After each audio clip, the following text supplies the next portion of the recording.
These were the strikes. You could see here on the screen that the U.S. was striking them. So what essentially happened was that Yemen decided to start striking Israeli ships in the Red Sea because Israel had basically violated the ceasefire agreement. And the terms of Yemeni's Houthis was they wanted to see an end to the war against the Palestinians. And they wanted, excuse me here, let me get this for you. There we go. I want to show you guys some of these images of what's gone on there in Yemen, these strikes. So you can kind of take a look there. But the issue was that Israel had backed down from it violated many times the ceasefire agreement that it had with Gaza. They were trying to change the terms of the agreement. They had come to the agreement, the three-stage agreement, and then Israel was actually going to, they wanted to redo the deal midway through. And because Hamas didn't want to redo the deal, Israel decided that they would just starve the Palestinian people. So what did the Houthis do? They said, all right, you're at it again, so we're at it again. So they started going after the Israeli ships. And what did the United States do in response to Israeli ships being attacked by the Houthis in the Red Sea? The U.S. starts bombing Yemen because we're being attacked. I mean, no U.S. ships at that point had been attacked. It was just Israeli ships. And then the U.S. goes and bombs Yemen on behalf of Israel. And on top of it, Donald Trump says that we're actually that this is Iran. So it looks like we're going to war with Iran is what we're heading towards. He says, let nobody be fooled. The hundreds of attacks being made by Houthis, the sinister mobsters and thugs based in Yemen who are hated by the Yemeni people, which, by the way, what I was showing you here, this one, does this look like they're hated by the Yemeni people? I mean, this is all the Yemeni people over the weekend coming out in droves in support of Palestine, in support of the Houthis' defense of Palestine. So they don't really look like they're all that hated. But nonetheless, Trump says that they're hated by the Yemeni people, all emanate from and are created by Iran. And he has Iran in all caps. So here we go. War with Iran. Wind down war with Ukraine and war with Russia so that we could just go into war with Iran. So smart.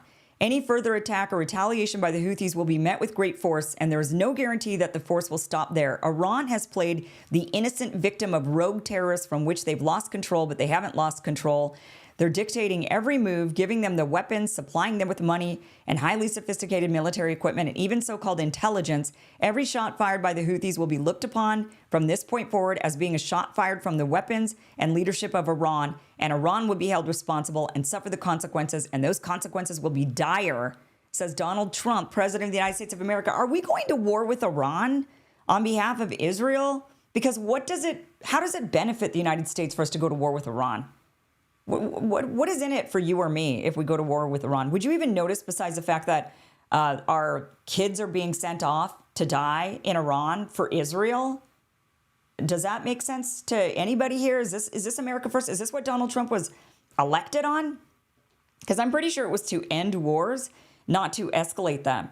But this is the last war in the great wars that Israel's trying to fight. They started off with, they wanted a war with Iraq. They got one. They wanted a war with Syria. They just toppled it. They wanted Lebanon. They've destabilized it. Libya, look what happened to Gaddafi, and now there's a slave market in Libya. Somalia and Sudan, you didn't even know we were in Somalia and Sudan, right? I mean, none of us really even knew. That one went under the radar. But the United States actually sent in military and have been doing military operations in those areas. Why? I don't know. Do you even know where they are on a map? Most people don't. Yet we were having military interventions in Somalia and Sudan, and even dead soldiers. We have dead Americans.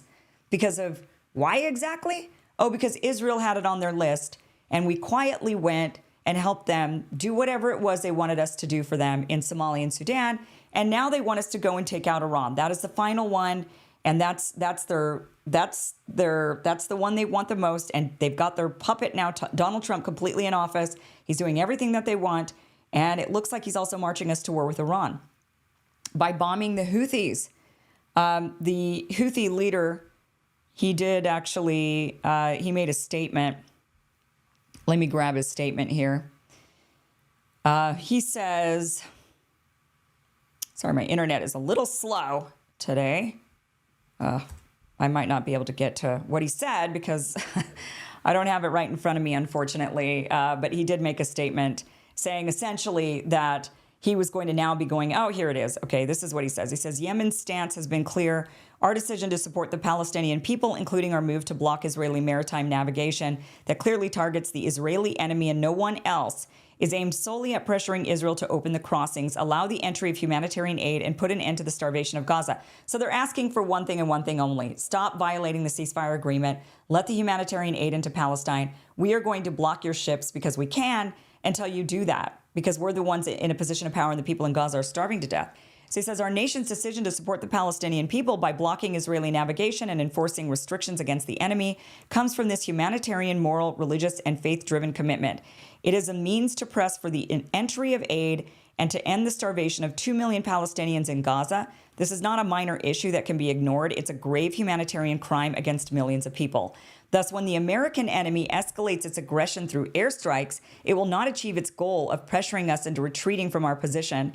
The only real solution is ensuring the entry of humanitarian aid, putting an end to the starvation and dehydration of the Palestinian people in Gaza. So it is very simple. Give these people food and water. And the United States is saying, screw you. We don't want to force Israel into giving them food and water. We're just going to bomb you and your kids instead. And now we've killed 53 Yemenis and kids because we didn't want to force Israel into giving food and water to other kids in Palestine. He says, as long as the American enemy persists in its aggression, its warships, aircraft carriers, and naval vessels will be targeted by our missiles and drones. So the United States was not targeted prior to this point. It was just Israeli ships. And yet Donald Trump, as a matter of American national security, decides to bomb Yemen when Yemen was attacking Israel, a foreign country in the Middle East that vast majority of Americans have never been to. In fact, probably most Americans don't even know where Israel is on a map, even though they sit there and say, I support Israel. So we attack Yemen because they're attacking Israel, a foreign country, and we claim that it's a matter of national security. And now Yemen is targeting the United States because we're bombing them. And that's kind of like, yeah, what did you think was going to happen? He says, furthermore, maritime restrictions will extend to U.S. vessels as long as the aggression continues. The U.S. is the one turning the sea into a battlefield, thereby directly impacting maritime navigation and global trade. Our decision was only targeting Israeli ships and now will extend to U.S. ships, but they're the ones who turn the sea into a battlefield and threaten maritime navigation. It's essential that all nations recognize who truly threatens international waters and the movement of ships. Right? And Thomas Massie actually made a comment that the United States attacking the Houthis, claiming that it was for the access to the Red Sea Strait. Thomas Massie pointed out, we barely even use that. It's not even, American ships barely use it. The groups that are the most benefited is China is the most benefited from not having the Houthis there. And China only has one military base around the world outside of China, and that is in Djibouti, right at that strait, right at that little tiny opening into the Red Sea. So they have the most shipping going through there. So this really benefits China. This doesn't even benefit the United States, yet we did it because Israel wanted us to do it on their behalf. Rather than them just defending themselves, they got their big bad bully brother to do it. And we're claiming it's a matter of national security, but we're putting American lives at risk because now the Houthis are targeting American ships. So if you've got family members in the Navy and they're maybe deployed out to the Middle East, they're now at risk because Israel decided to starve a bunch of kids in Palestine.